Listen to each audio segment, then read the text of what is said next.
What's good, my YouTube family? We back with a reaction video. We got my boy Ty Learn with Beyblades Best Villain. I know I'm a little late, but it's cool though, because we know we was gonna come back for it. So, with that being said, my boy channel gonna be linked down below. Along the reason the video, make sure you go show him some love, hit the sub button, all the good stuff. Moving not right into it, you feel me, boy. Now we gotta make it full screen. And no gotta hit the lights. Damien from Team Starbreaker. Despite his lack of screen time overall in the Metal series, literally only appearing in the final arc of Metal Masters and never appearing again, he has left quite an impression amongst fans, with people believing he should have become a legendary blader in Metal Fury, and he was the biggest menace in all of Beyblade, which, I mean, you know, read the title. I'll speak more on the legendary blader thing later, but I do believe Damien is probably the best antagonist in the series besides Ryuga, obviously, and despite his short-lived appearance, without a doubt, he was the biggest menace in Metal Masters. What was his? It was alliteration. Now again, Damien's introduction would be around late Metal Masters, when Tsubasa and you just get done recovering and are doing some friendly sparring before Damien comes up to them and is like, "Hey guys, you guys wanna play? I just got a new Beyblade." And then literally causes an explosion that just completely sends you and Tsubasa back to the hospital and destroys their Beyblade. And this would be just a taste of what's to come, as we get to see just how terrifying Damien is against Julian. Listen, bro. Julian did not deserve this, bro. I'm not gonna lie. I'm going off the script.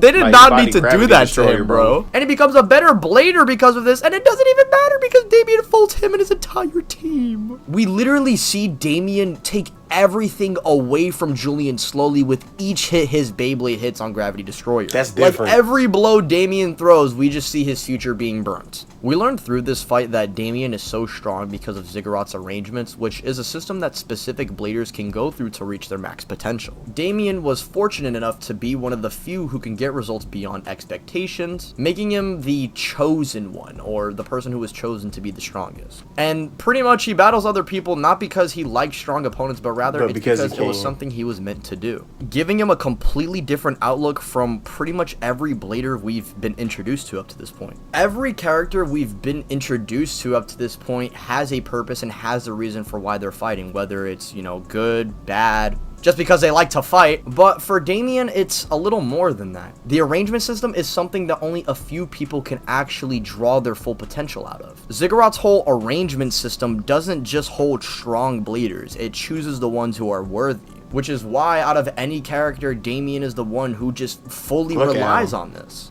Even with characters like Jack and Zio, we see that they're able to learn their lesson, but with Damien, we don't. Rather, he just keeps relying on this and just swears he is the chosen and he has to be the strongest because it's his destiny, and we will soon see later on how that is eventually his own downfall. But before that, let's talk about the violation. Everyone mentions how Bro summons the Gate of Hades or how he ruined a man's career with the spinning top, but under the surface level, Damien versus Julian is a battle between two people who have strived to be the strongest for very similar reasons. Like I said, Damien is chosen to be the best, so he believes he has to be the best, while Julian's family has always been the best, so he feels like, therefore, he has to be the best at Beyblade. The difference between these two beings is their work ethic and the fact that one of them had a genuine spirit and passion for Beyblade. Damien essentially is a version of Julian who just cheated his way to the top rather than putting in the hard-earned work in order to reach the top, which may be a reason why Damien was able to live rent-free inside of Julian's mind, and literally destroying Excalibur's chances at victory in one special move. Everything that Damien represents is essentially what Julian is trying to reach, that's tough, but though. imagine working so hard to reach the level you're at just for it all to get stripped away from somebody who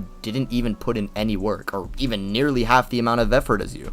As we've established Julian and Damien's similar natures, we get to see how Damien interacts with someone who has the opposite nature as himself. And funny enough, it is also the only other person who has beaten Julian in the tournament, that being Jinga. Jinga is someone who had to legitimately rediscover his own strength and ensure hope into the future even when the odds were stacked against him. Even when his future or destiny told him otherwise, he always prevailed and chose a destiny he wanted rather than deciding one already chosen for him. And even when Damien tried doing everything to stripe his hope away, legit domain expansioning Jinga and trying to just soul suck him, pause, Jinga stayed locked in and gave Damien the biggest fumbling in his life by this point. He would get kicked out of his own special move and then knocked back into the gates of Hades before then having to go through another arrangement to attempt to fight Jinga again. And unfortunately for Damien, he doesn't even get to fight him. He gets to fight his rival who beats him. Oh my god, Damien, how did you fall off this bad, bro? Fumble. I'm just kidding. Seriously though, after another arrangement, he would then be met with Kyoya, who, out of any character in the series, represents what it means to choose your own path the best. I mean, we've legit seen him go from a street thug to one of the most respected bladers on the planet, and even managing to become equal to Jinga with just pure determination alone, and the fact that he wanted to do it. So when Damien not only gets another arrangement, which, I mean, just completely defies everything that what Kyoya represents, so you could only imagine what's going through Kyoya's head when he's fighting not only probably what he believes to be the greatest fraud in Beyblade, because he didn't work for any of the power he has, but when Kyoya hears Damien mock him and how he's never beaten Jinga, whereas Damien has now surpassed the Jinga that beat him, you already kind of can put an idea in your head as to what Kyoya is thinking. Yes, Damien would legit suffer an even worse L than what he did against Jinga, with his own Hades realm being blown up from the inside, and he's literally like screaming like a baby as Kyoya is bullying him. And even at one point, Kyoya just straight up overpowers his domain and just alpha roars at Damien, which has him peeing his pants. And you would think by this point, wow, what an impactful, strong character. I'm sure next season he's going to be important. He's not even in the next series. But you know who is? Both of his past Team America members, who both get whole character arcs. Toby and Zeo end up reuniting and getting new Beyblades, and they're pretty much ending up just like fighting like the goon characters during the legendary Blader arc. They're always in the cut trying to help him out, being like, yeah, we'll stall them. And Jack actually got some nice characterization with him learning past the arrangement system and him actually wanting to become strong himself. God, why does my voice keep cracking?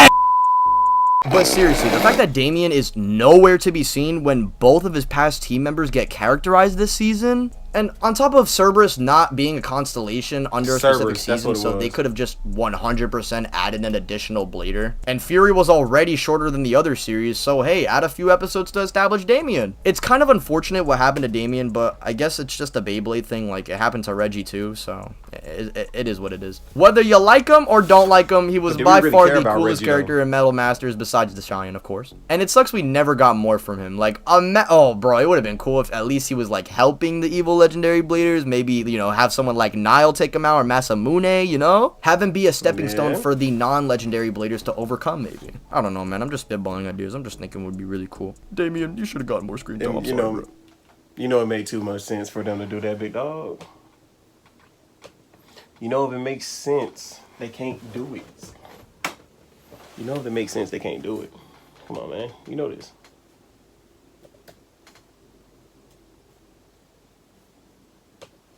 Cause if it don't make dollars, it don't make sense. See, I wake up like I gotta get it, and I got an engine for a trunk space on your money 3-way.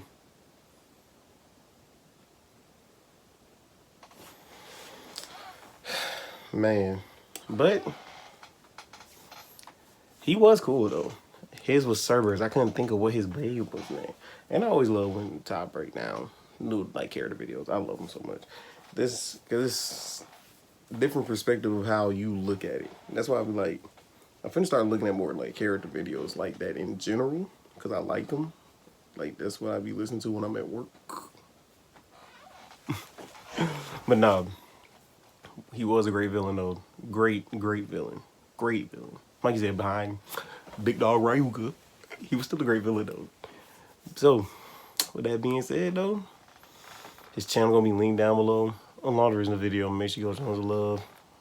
Hit the sub button. I'm gonna catch y'all in the next one. Peace.